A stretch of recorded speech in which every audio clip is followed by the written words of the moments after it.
Réinventer l'éducation. Learning World, en association avec WISE, une initiative de Qatar Foundation. À l'échelle de la planète, les inégalités hommes-femmes sont encore largement répandues. Des fillettes sont vendues pour être mariées, n'ont pas accès à l'éducation ou sont agressées verbalement, physiquement ou sexuellement. Mais certaines parviennent à conjurer le sort. Lauréate d'un Grammy Award, la chanteuse béninoise Angélique Kidjo met sa notoriété au profit de la cause des femmes en Afrique. Elle a notamment créé une fondation qui donne aux filles l'accès à l'éducation, mais elle est aussi ambassadrice itinérante de l'UNICEF. Nous l'avons rencontrée aux États-Unis.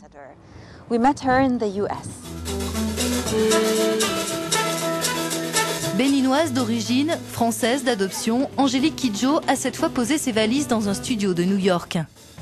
C'est ici qu'elle répète les morceaux de son nouvel album baptisé Eve.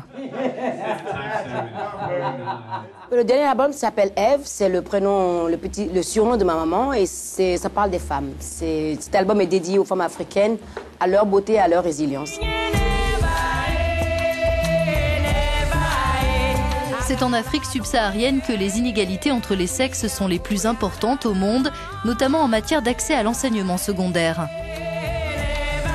Mais Angélique Kidjo refuse d'en rester à ce constat.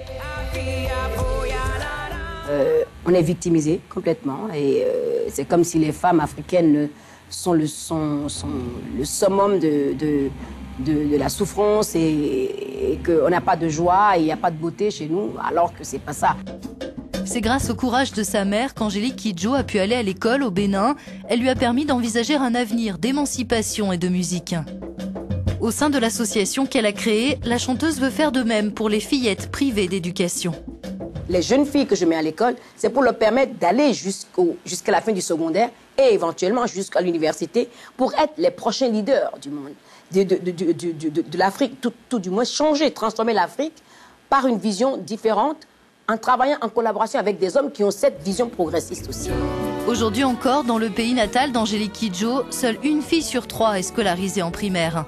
Et puis il y a aussi les mariages forcés.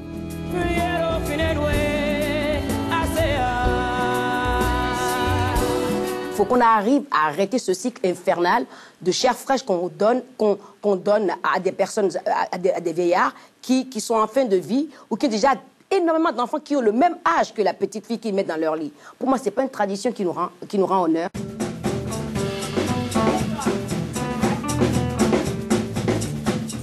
L'association de la chanteuse nommée Batonga mène des actions au Bénin, au Cameroun et au Mali. Bien peu de choses à l'échelle d'un continent qui a tant de besoins, dit-elle. Comment est-ce qu'on peut dénier à un continent sa jeunesse, une jeunesse qui puisse rêver, qui puisse avoir un futur, qui puisse avoir un travail et qui ne soit pas obligé d'aller en immigration. On ne peut pas avoir le beurre et l'argent du beurre. On ne peut pas dire aux jeunes Africains, restez chez vous, ne venez pas chez nous, quand on ne leur donne pas le moyen d'avoir une vie.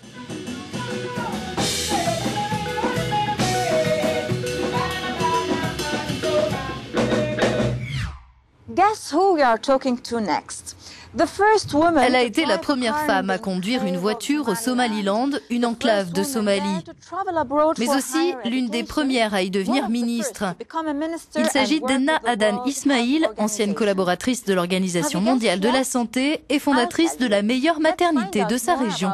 Edna Adan Ismail, the founder of the best maternity hospital in her region. Sage-femme de formation, Edna Adan Ismail a fondé cette maternité à but non lucratif.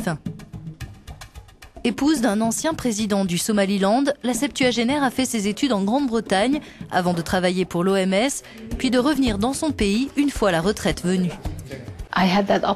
J'ai eu la possibilité d'apprendre à lire et à écrire, ce que très peu de fillettes pouvaient faire à l'époque. J'ai été passionnée par ça. J'adorais l'école, j'adorais apprendre. Ça a été une énorme opportunité pour moi. J'ai eu beaucoup de chance. Edna Adan Ismail a été récemment classée parmi les 100 femmes les plus influentes d'Afrique.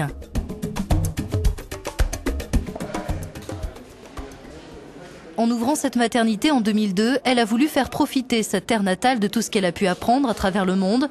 Son but, apporter son aide à la population du Somaliland, bien sûr, mais aussi œuvrer pour les droits des femmes et notamment lutter contre les mutilations génitales. J'ai décidé de revenir, de construire un hôpital et de passer le temps que Dieu m'accordera avant ma mort, ici, à Hargeisa, la capitale du Somaliland. Je veux enseigner et servir d'exemple pour ceux qui sont partis afin de les inciter à revenir et à reconstruire leur pays. Au Somaliland, un enfant sur 8 meurt lors de sa naissance et chaque année, 4000 femmes décèdent en accouchant. Depuis 12 ans, au sein de cette maternité, plus de 300 sages-femmes ont été formées et 14 000 bébés sont nés. Ça ne fait que 20 ans que la guerre est terminée. Donc on a de grosses difficultés en matière de santé, notamment concernant les femmes enceintes et le taux de mortalité infantile, mais aussi les installations sanitaires qui laissent à désirer. Donc c'est très important de former les infirmières et les sages-femmes, de leur donner des compétences qui leur permettront d'aider la population.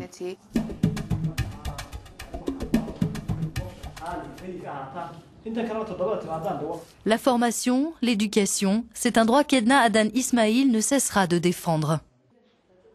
Si je n'étais pas allée à l'école, je ne serais pas là aujourd'hui. L'école est une opportunité que tout le monde devrait avoir, que l'on soit une fille ou un garçon.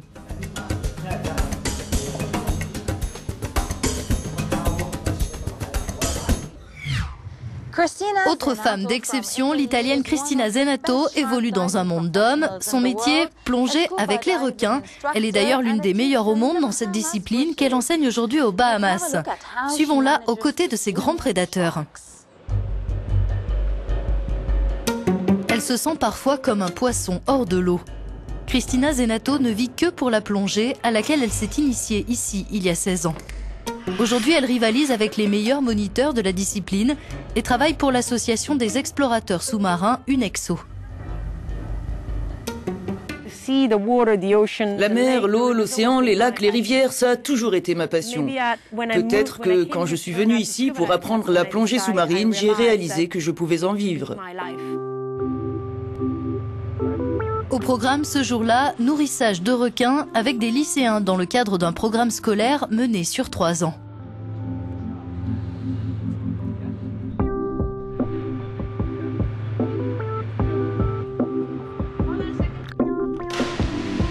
Je suis tombée amoureuse des requins quand j'avais 8 ans. À ce moment-là, j'ai décidé qu'un jour, je nagerais avec les requins. Entre l'instructrice et les prédateurs, une complicité stupéfiante. En leur frottant le corps et en appuyant sur certains points sensibles, elle parvient à les rendre immobiles, comme s'ils s'endormaient, avant qu'ils ne repartent comme si de rien n'était.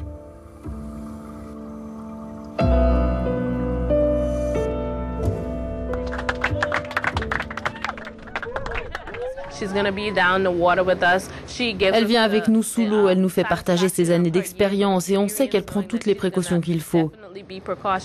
C'est vraiment cool, elle est impressionnante. Les séances de plongée sont suivies par un débriefing en classe.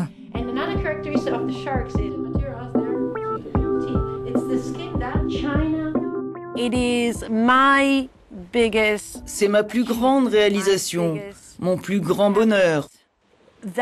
Cette capacité de transmettre ma passion, ce que je vois, ce que je ressens, et de continuer à la faire vivre d'une certaine manière.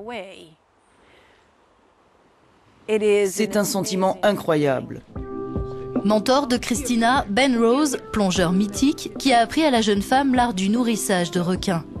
Tous deux partagent la même préoccupation, sensibiliser au respect de la nature et des océans. Il y a tellement d'ados ici aux Bahamas qui ne savent même pas nager. Je pense que c'est probablement la faute des parents, parce qu'ils ont eux-mêmes peur de l'eau, et ils transmettent cette peur à leurs enfants.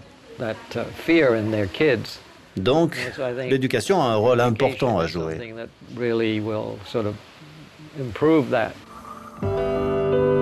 Les Bahamas sont considérés comme un sanctuaire pour une quarantaine d'espèces de requins.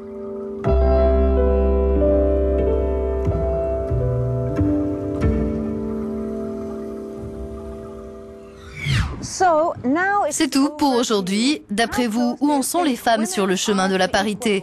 N'hésitez pas à nous faire part de votre vécu et de vos commentaires sur nos pages des réseaux sociaux. À la semaine prochaine.